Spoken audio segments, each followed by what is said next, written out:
Mommy Del, I would like to thank you to you. And first of all, I would like to thank you to the Lord that He gave me a life through with you.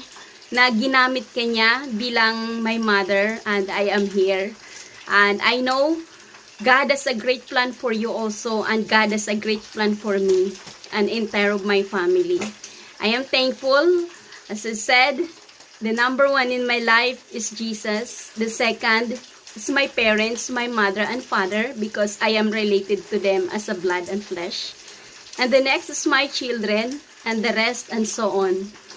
So, thank you, Lord, for your wonderful presence, and thank you also, Lord, for giving me another significant numbers of my life. And I thank you also, Lord, for all the trials. Thank you also for the pain. Thank you for everything, Lord, that I experience. Everything is come from you, Lord, and I acknowledge with you, Lord, with my grateful heart. Amen.